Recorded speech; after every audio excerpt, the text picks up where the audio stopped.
Hello and welcome to Marginal Support, where support is anything but marginal. I am your host, Andre Lindy, and today I have I think, a very special guest, at least in my opinion, with me, the fabulous Shanae Williams. And so Shanae has a special place for me simply because she was, if memory serves right, the first person I actually hired when I was an official manager at Iterable.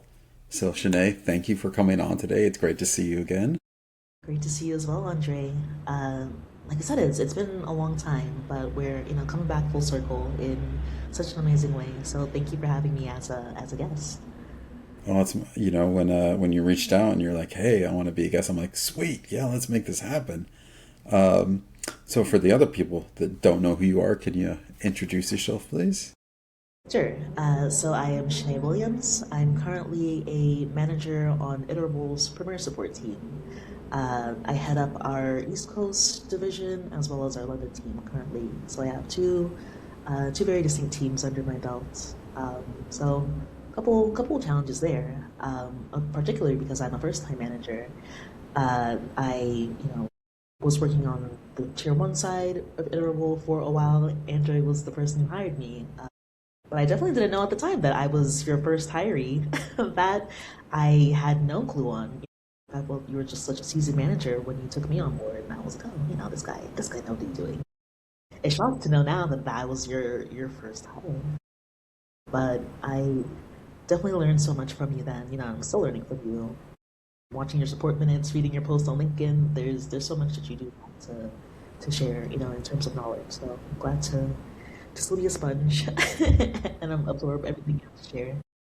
Well, I say kind of fake it till you make it, or just pretend while you're doing it. But yeah, no, it was. I remember when I was interviewing you and you were walking through some of the troubleshooting questions, and I was like, yeah, this person gets it. This person's going to do well, or so that I already had a feeling when you come on that, like, oh, this person's going to succeed here, and you did. So, I'm happy to see that my judgment was right there. Um, so, it's funny. We do have some parallels, actually, because, like, first time manager.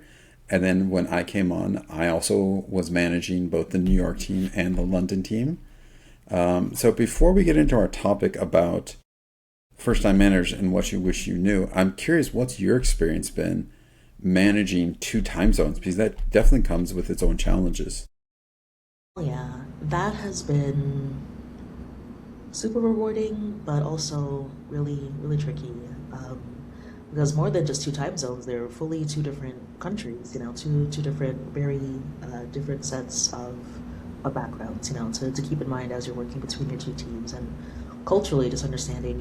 For a country that I've only visited, once or twice in my lifetime, understanding what they're coming from, where they when they say this or say that, what they really mean. It's something I have to do my own research behind, and make sure I'm fully aware of the context when I am speaking to them, to make sure I'm not just coming in, as a random outsider, like, oh, hey, and just kind of, stepping on all those sensitive, areas without the full knowledge. So it's definitely been a challenge for me. But my team, oh my God, I'm London. I do love them so much. They're such a joy to work with.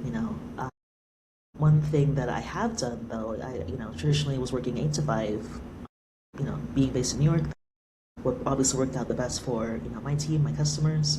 But taking on the London team now, I felt bad that I'm only available for them for such a short portion of their day. I come on online in their afternoon. I'm available for that very 20 overlap before they head out for the day. That didn't really feel. So one thing that I brought up to Neil is like, oh, can I just start my day earlier? Is that something that I can just do? He's like, you're the manager. You can, of course, do whatever you think is best for your team. And I was like, oh, it kind of goes into like, there's just so many things like coming from an IC to a manager. You kind of don't realize that, wait a minute, I'm the one making the calls now. It's kind of hard to wrap your head around sometimes when you're just so used to being told, from up on, this is what you're going to do, is why you're going to do it. Having to change your mindset and thinking of, okay, what can I do that's best for my team, and kind of go from there. So I do start now at 6 a.m., 6 to 3. So that gives me a little bit more overlap with them. I come on like around 10 or 11 their time, depending on what time zone we're in. That's one other thing that's also super challenging. The fact that our clocks change at slightly different times, so just always having a good understanding of what time it is over there from them is one thing that takes a lot of mental math. Um, but I do have at least a handy clock on my calendar now that's always on, and it shows, New York time zone, shows San Fran time zone, and it shows the current time in London as well. So at least that kind of gives me a way to move between, all these different locations mentally. But yeah, it's like I said, definitely challenging, but definitely rewarding as well. Just to learn so much about a different geographical area. There's so much that goes into it that I really love. Yeah, I mean, you touched on a couple things there that I experienced and ring very true with me. One is the cultural difference. I mean, sometimes it's just they use a word, I'm like, wait, what does that mean? And so they have to teach me, and then I'll say a word, and they're like, bro, I have no idea what you're talking about. So, there's, even though it's both English, there, there's different vocabulary, but also one thing that I found a little challenging was sometimes is that we share a lot of the same holidays, but sometimes when we don't share a holiday, it gets confusing, right? You're like, wait a minute, why aren't you working? Oh, yeah, Yeah, you're off today. of And course. so that, so Yeah. that's, Oh yeah, I've had that a lot as well. So now I definitely make sure I, bookmark all of the calendars that they use and make sure I'm, regularly reviewing those. So I then, okay, tomorrow, holiday over there, I'll be here, they won't be here. That mental work is taken out by Google Calendar at this point because it was definitely, yeah. I felt bad because even I do still slip up. I was speaking to someone on my East Coast team, this week. I'm like, oh, okay, make sure that you get this done on Tuesday since, you won't be here Wednesday. And they're like, huh, Wednesday, what are you talking about? I was like, oh, wait a minute. That's a holiday for UK, not for us. We come to work. Make sure you're here that day.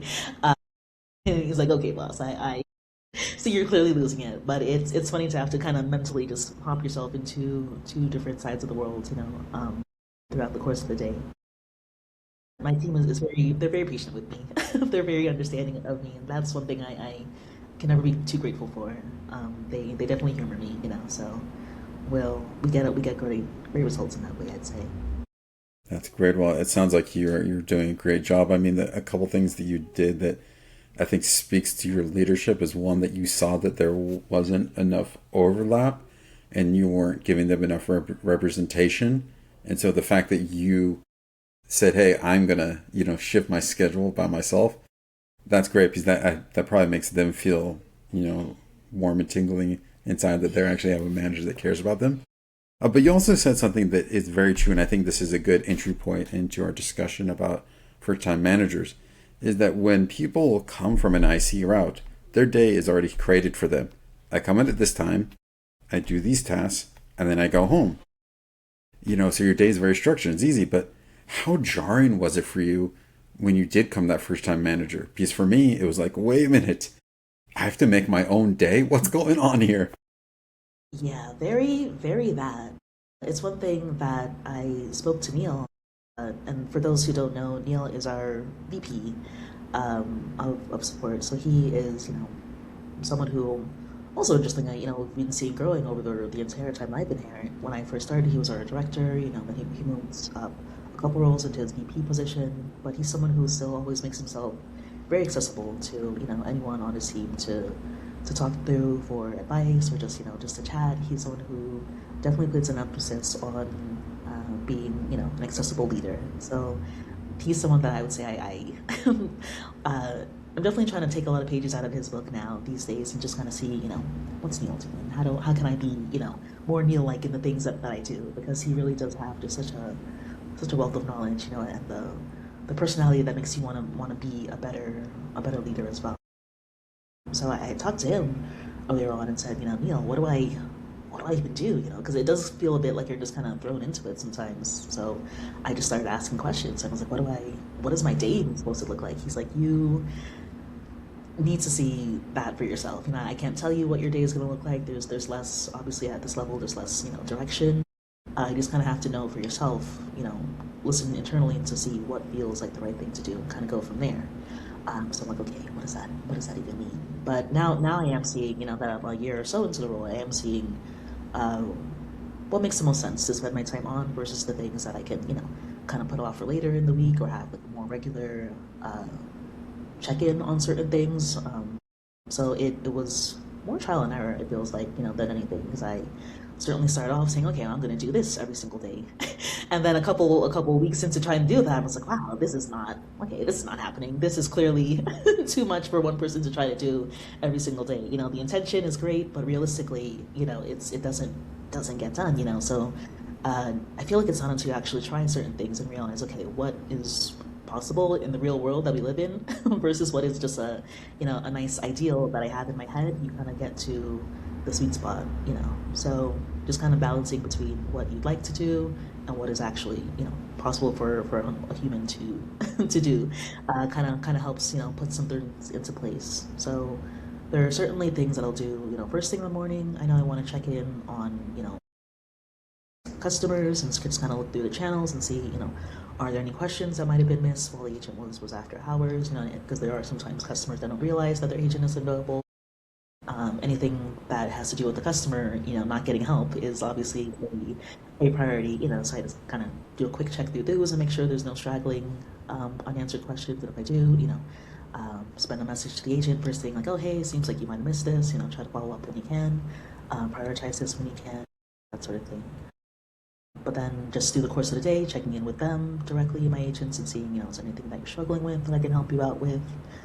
Some agents are like, oh yeah, thank you for asking. I was going to say this to our one-on-one, but I'd rather talk about it now, since you're reaching out to me directly.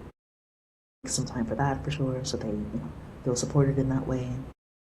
But then also, like on a more regular schedule, I have things that need to be done like on a weekly basis. I make sure I, schedule that out to make sure it does at least get done at some point. It doesn't get lost in the sauce of doing all these other check-ins that I have going on. So it's definitely trial and error. I would say is what I'm seeing about leadership.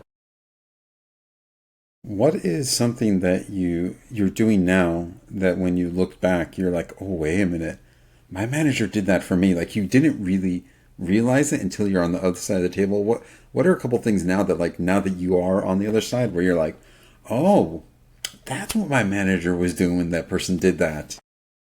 Yeah, I mean, even things that go back to when you were my manager on the other side, I'm like, okay, this is what it means to, really sit down and show an agent that you care. But going through bad CSATs, there are few of them, I would say, at this level, but when they do pop up, it's definitely something that needs to be addressed. And I think even up till now, I really only ever had one bad CSAT from my time working with customers. And I do remember that the time it came in, I was still relatively new, to the team. And I just remember being like really annoyed, like, oh, this customer, when you brought the conversation up to me. But what she'd said in the conversation really left me with a different mindset. I walked away from that conversation with a very different mindset of like, okay, I can understand now why the customer would be upset. Like, of course, she would be upset about the way that the conversation was going. What was I thinking? But the way that you kind of put the feedback to me, it wasn't in like a accusatory way, like, oh, Shanae, how could you do it this way? What's wrong with you? It was done in a way to make me change my thinking. So that I can obviously moving forward. Take a new approach to my tickets or to my chat conversations that previously, I wasn't even thinking about. So I left the conversation feeling positive, where I kind of went into it feeling, oh my God, I'm dreading this conversation. So I try to take, the same attitude with my agents, where, when there is a conversation, talk about an unhappy customer, honestly not a fun conversation to have to bring up, but the goal really is to make them better, and to make sure that the customer is satisfied with what they're paying us for. So it does have to be treated with a certain level of care, but still with the underlying goal of making sure that this is just to make sure that things move smoothly moving forward. We're not pointing fingers, we're not here to punish you or anything like that, but we do want to make you better. So let's have that conversation. The feedback from the agent is usually pretty positive on that. So I see now the importance of handling those conversations in a good way. It really does mean a lot. You always try to lift people up. You're not there to bring the hammer down. I mean, well, sometimes you do, and that honestly sucks. Those are the worst conversations when you really do have to bring the hammer down when someone's just not performing well. But if someone just made a mistake, you're there to like say, hey, we all make mistakes. That's cool. Like, how could we have handled this differently? And I think that is a great way to approach it. You said one thing in passing that I actually want to drill down on because I'm super curious about your philosophy on this is one-on-ones. What is your approach to one-on-ones, and like why do you think they're so important? I mean, at least I think they're important. So I'd love to hear your thoughts on these. Oh yeah, one-on-ones are incredibly important. Really can't speak enough to how critical it is just to have a regular touch point with with your agent and make sure that they feel supported. Not just in the role, but as a person. Because you gotta make sure that they know that you see them as a person and not just agent number 204. Like they have a bigger meaning to you than the fact that they make metrics happen. There's a real power, I'd say, in having that connection that only one-on-ones really are gonna bring for you guys. So I make sure with all my agents that we have a one-on-one almost every other week. There are some people that prefer to meet weekly, so I definitely accommodate that for them, at a slightly shorter schedule.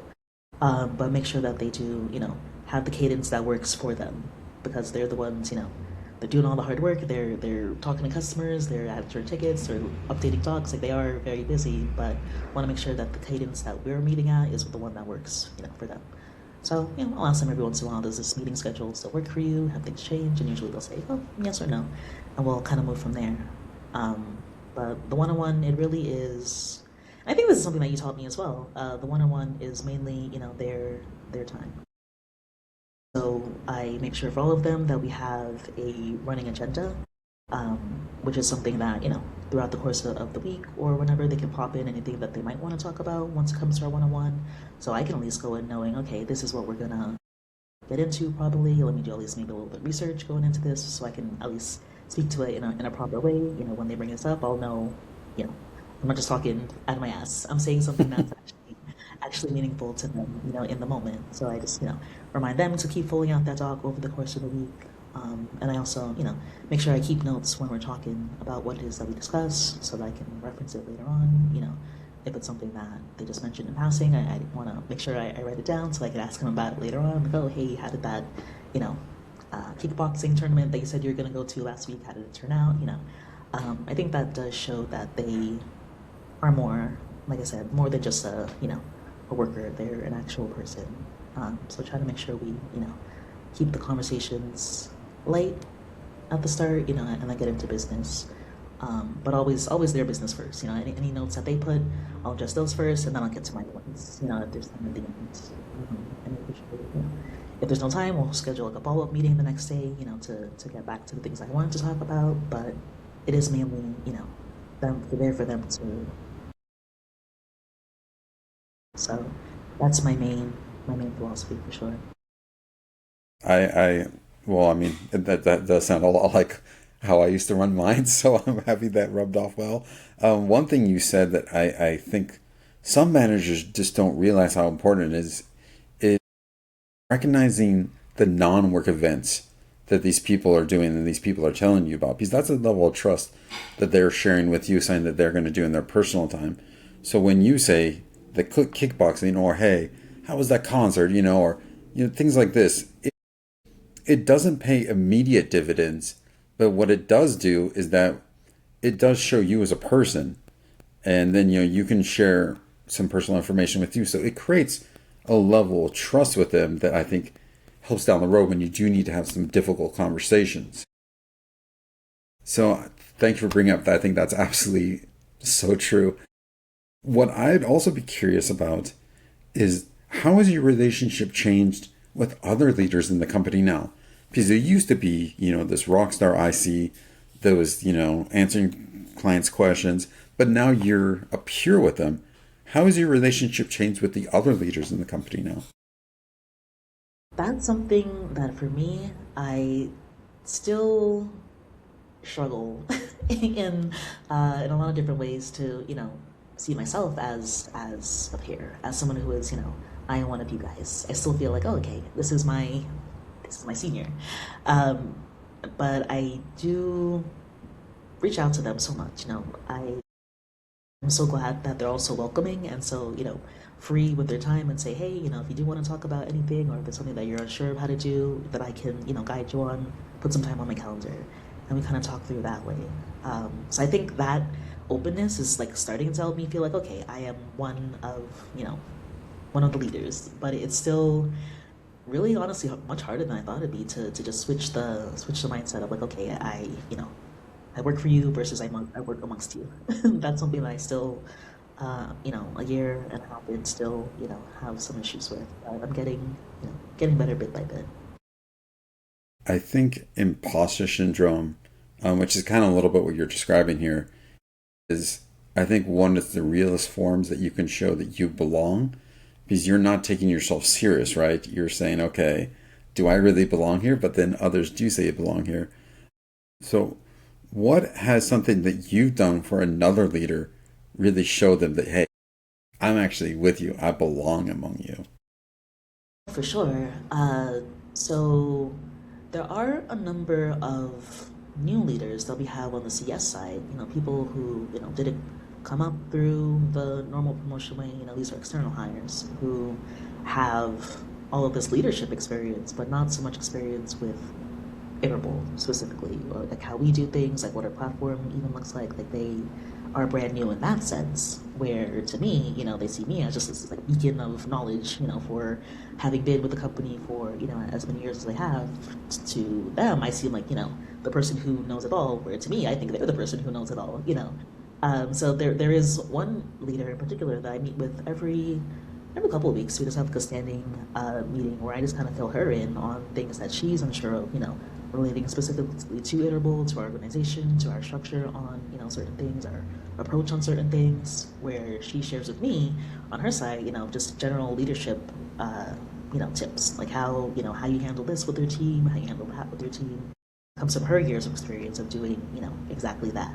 So we kind of, like build each other up in that way where we recognize each other's lackings and kind of fill in for one another. Nice symbiotic relationship that kind of goes both ways and helps us both out to grow.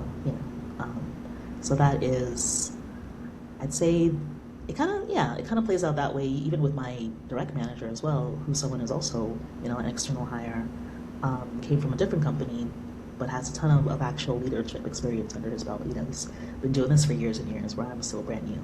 But what I know is more about the internal structure of like why we do certain things, certain ways on the Premier team. What his story was on certain customer accounts. The context that he wouldn't have as an outsider. I'm there to help him out with.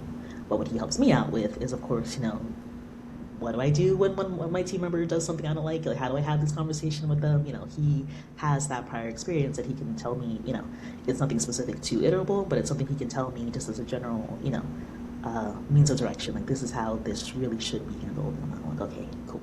Thank you. I wouldn't have known that myself, So it's a great two-way door, I'd say, building one another up in that sense.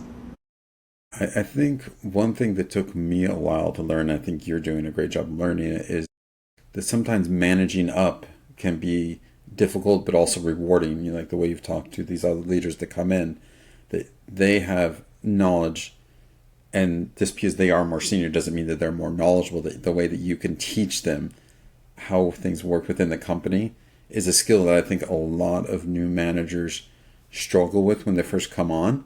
So it sounds like you're doing a really great job absorbing that information. You said that you have been a manager now for about a year and a half. When you look at Shanae now versus Shanae that first came a manager, what would you tell her when she first came a manager now that you have all this knowledge? That's a good one. Um, it doesn't even feel like it's been that long. I don't feel like I'm that much of a different person today than a year and a half ago, honestly. But I know on paper I really have changed so much. But I would say definitely start asking questions sooner. I think just in general, like even in normal life, I have a tendency just to want to do everything myself because I'm like, oh, I'm going to do it the Shanae way. regardless of whether I even know how to do that thing, where it can save me just so much time, honestly, if I just ask and say, hey, ask someone else, hey, how do I do this thing? And let them be the teacher rather than, wanting always just to learn it for myself. Because that's something that on the IC level, especially in support, like that's one thing that you definitely have to do. So much of the time you have to dig in for yourself and find out things for yourself. Otherwise, you're not going to get very far asking someone, oh, how did this every 5 seconds. At some point, you do have to take the work on yourself. But when it comes to, managing other people, when there's already so much wealth of information, just in terms of managing in general, it doesn't make sense to want to start from square one on every single thing. Like you do have to empower yourself to say, hey, let me just ask, and have the humility as well to know that, I don't know anything. Why don't I have somebody help me out here rather than just trying to, do all the research on my own self, So I'd say definitely start asking questions. But even so, like what you mentioned about imposter syndrome, like it is definitely that. But I do remember, when I first started with iterables, not knowing the platform, not knowing anything about how to do troubleshooting specifically for iterable, I was just, oh my god, this is what I get myself into. Like, I can't do this. Was Andre thinking hire me? Like he's he's clearly made a mistake, But that's something that when I adjusted with you in one of my one-on-ones, you're like, that is so normal that it would be weird if you didn't say that to me. Shanae is basically what you told me at the time. Everyone apparently feels this way several months into their role. There's just such a wealth of knowledge that you have to take on that of course you're gonna feel like you can't know everything. That doesn't mean there's anything wrong with you. It just means that you're, a person getting into a new spot, and you have to have some grace with yourself. Don't be so hard on yourself for not knowing everything straight off the bat. And when you said that, I just relaxed like so much, because it was true. A couple months into that, everything felt much easier than it did, day one, day two. But I just had to trust that what you were saying was true, and know that okay, I'm not the only one feeling like a lost bird diving into this job. But it is true now, still on the management side, where starting into something that's brand new for me, I do have to give myself that grace. That it's okay. I'm not terrible at my job. I'm just new. So once you take that pressure off yourself, it really does become easier. So I'm getting better at that day by day, I'd say. But I still have a bit of a way to go for sure. Well, I will say, in terms of what you said there about the product being difficult, someone told me the same thing when I joined. And so I was kind of just paying it forward. I'm like, no, what they said to me was true. This platform is difficult and it does take a long time to learn. One thing that I struggled with quite a bit when I had to do it the first time around, and I honestly was failing a little bit, was when I had to do my first round of performance reviews. You're having to look at everyone's CSATs, you're having to look at all their tickets, and you're having to think of their career development. What has been, I would say, some of your hardest challenges? Maybe it is the performance reviews. What is something that you've had to do and you're just like, man, I just don't enjoy doing this? Like, you have to do it, but it's just like, I have to do this.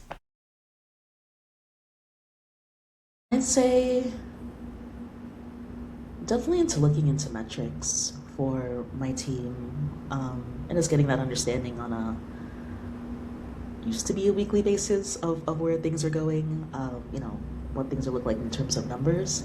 That's one thing that kind of recently, and I guess it's just kind of been the case across the board for premier managers. We've scaled out the time frame that we look at on metrics. So rather than just wanting to do it every single week and seeing how things are going, we're doing it now on a more of a monthly basis and kind of getting like a bigger picture. Because it really is just so time intensive to, try to get all that data together. Like, oh, how long are the resolutions taken this week versus that week compared to the week before? How, many tickets were closed out this week versus the week before? There are small changes that you'll see week to week, that can be an indicator of something, but realizing that, wait a minute, how much information are you getting over a week versus, if you scale it out and see what the trend is over a longer time frame, So the fact that that was so tedious to do really did go a long way in realizing that, wait a minute, this information isn't even useful, but we're doing all this work on pulling it up for just because we always done it this way.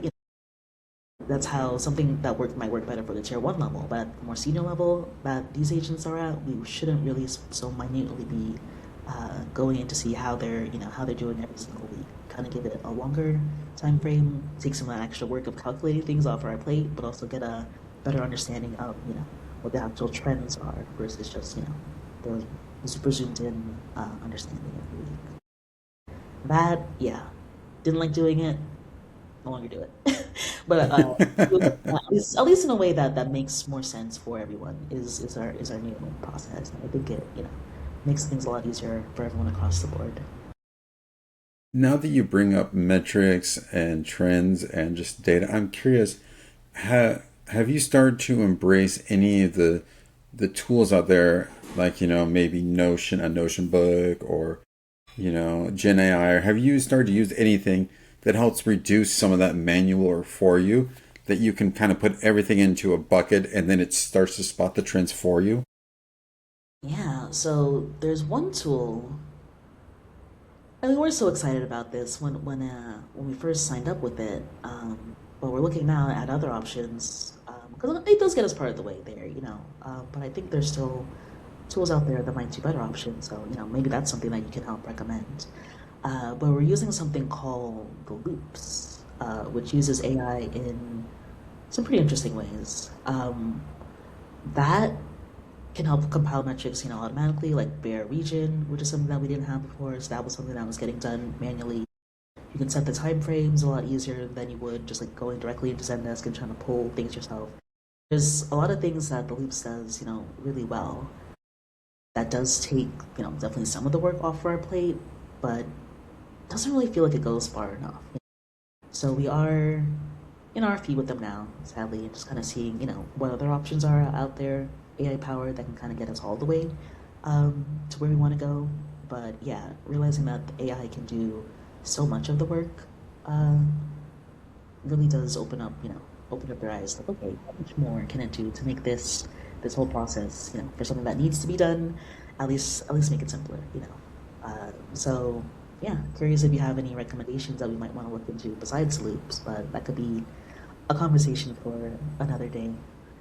I am the wrong person to ask that since I have not been in the support game for quite a while. Oh yeah, you're I in real estate now, right? Yeah, yeah. I am. I do acquisitions work, so it's real estate. It's a completely different world. So I can tell you platforms that we use in that. But what I would definitely recommend you do though is reach out to groups like Support Driven, and there's channels in there, that people ask all these questions. Support operations. I mean, those are where you're going to find other leaders that are working through the same problems as you. So Elevate CX and Support Driven, I think, are two of the best places you can go where you can start to bounce these questions off people and say, here's what I'm encountering right now. What options are there out there for me? The other thing that I would actually do also if is start, I like Claude, and the way I like using it right now is that I'll paint a picture for it. And I'll say, hey, I am a leader in CX right now. Here's the information I'm trying to gather. Here's where I'm seeing it failing. Here's where I'm seeing it doing well. Here's the kind of data I want. How would you suggest I get this data, or what vendors are there out there right now? And that's how I've been using Claude, and I think it's great. I mean, I think Gen AI in general, if you start to really paint a picture for it, it starts to give you a fuller response. So I'm curious, what has your experience been? When you start to use these programs, and you go from a very generic prompt to where you really, write out a couple paragraphs telling really what you want. What have you seen in the difference response? How it's helped you in either your daily life or your job? Yeah, I would say it's really impressive how, the bots will learn over time, really what you're actually looking for and kind of get you to where you're trying to go, rather than just kind of being so generic in its approach. So what we utilize pretty heavily is Gemini, um, Google Gemini. So that we also have ways to kind of build out. They call them gems, but basically these are little modules that have already all the background and understanding of what the person might be asking about. So it can just kind of from the first thing that you type in, you'll kind of know it knows already what you're asking about. Knows the context of what you're trying to do. It might not know what your specific role is, but it'll ask you that and kind of taper its response in a way that makes sense to you. But of understanding like the context of iterable and what our different support structures might look like, that's all built into the gem, and the gem can be shared to other people within the org, so they can just kind of grab that and kind of get that starting off point without having to do all the extra work of like filling in paragraphs and paragraphs of data um, about what they're trying to do. So that I think has been huge. We have like a gem honestly for everything. I know when it comes time for like performance reviews, the people team has gems that they share out to us, and also to because everyone has to write a performance review. So there's a performance review, well, self-reflection, I should say. Everyone has to write a self-reflection of their past year and what they did, last year, what they think went well, could have done better. Yeah, given that everyone has to write that, there's a gem that kind of can help write your draft for you. For say I did this, and that last year. How can you hoping write about that in a way that really shows off what I accomplished, my puts myself in a great light, and it kind of spits out from there. Knowing that you're writing a performance review gives you a great jumping off point for your draft. You can kind of go off from there. Everyone in the company, of course, has access to that. But then we have a gem as well for writing performance reviews, which is like you said, a very tedious task that will probably be pulling data from so many different sources. It has a lot that you have to sit down and do. The gem for writing performance reviews, it's available to managers or leaders in the business, and it kind of knows, okay, this is what this person is going to be trying to do. Let me just have them put in their couple points of data, and then from there it spits out always just a draft of what you might say, or what you might structure your actual written up doc as. But it kind of gives you like that great starting off point, like knowing already that's in the context of a performance review. Yeah, it has all that built into it by the people team already. Just pick it up and run from there. There's honestly so much that goes um, into just making everyone else's workload so much easier that AI makes really possible. There's a lot that I can say about the things that I don't like about AI, but I will say internally the way that we use it, it really does do so much to just make us more efficient. But yeah, I'm really glad that overall as a company we're making a push on Gemini, because it does really. I mean, it's not my personal, like in my day to day, it's not my personal bot of choice. But the fact that we do have, these like pre-built in prompts for it, just makes it so much easier to do literally anything. To the point now that people on my team, they're building out gems that they share with other people on their team. Like, oh, how do I when it comes to the time to end the quarter, we want to use up our stipend budget that we might have sitting around. How can I best use mine? There's someone on my team that built out a gem that kind of you can just gonna go to it as a person and ask the bot, hey, how can I use my stipend if I want to do something like this? And this bot now goes and trawls through our internal documentation on what is allowed for the stipend and what things aren't allowed. It kind of knows all that already and kind of gives you an answer that you can kind of say, oh, hey, that I didn't even know that was possible, and it is you usually, right? It does kind of hallucinate things then and there. Of course, you always do as a human have to go and double check anything that AI is telling you. It makes stuff up sometimes, but it still gives you it gets you most of the way there on something that you might not otherwise have even bothered to look into yourself. So there's just really so much that makes our job so much easier, and then I would say makes the company experience so much easier. So yeah, I'm definitely glad that we're so all in on it, as we are these days. I really could have used a lot of those things, especially for the leftover stipends, the performance reports. So I'm glad that you have that benefit to you now. So we are coming up on the end of our time here, and so at the end of every show, I like to end it with one phrase that I use, and I'd love to get your perspective on this phrase. I end shows by saying, support isn't just a job; it's a mindset. So to you as a support leader, how does that reflect to you? Not just a job, it's a mindset. Uh, Maybe it sounds a little bit cheesy to say, but I feel like it comes through in the way that I support my team.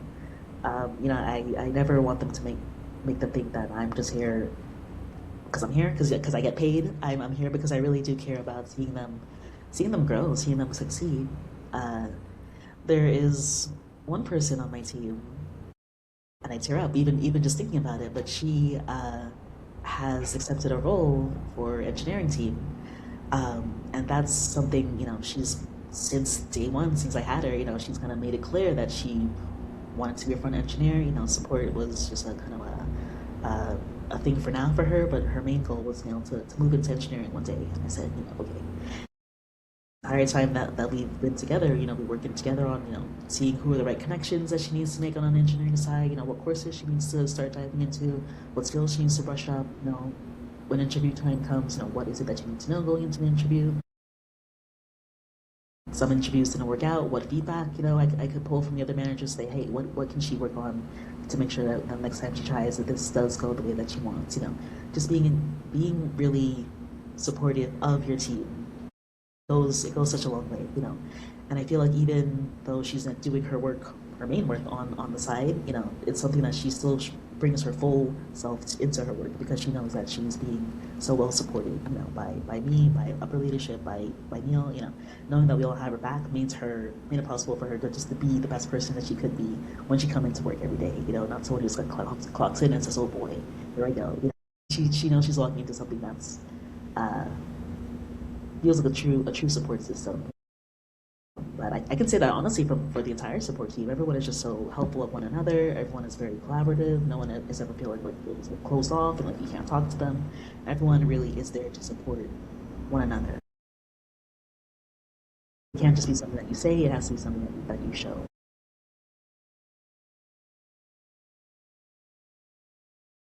As sad as I am to see her leading my team, I am also just really proud of the work that we have done together.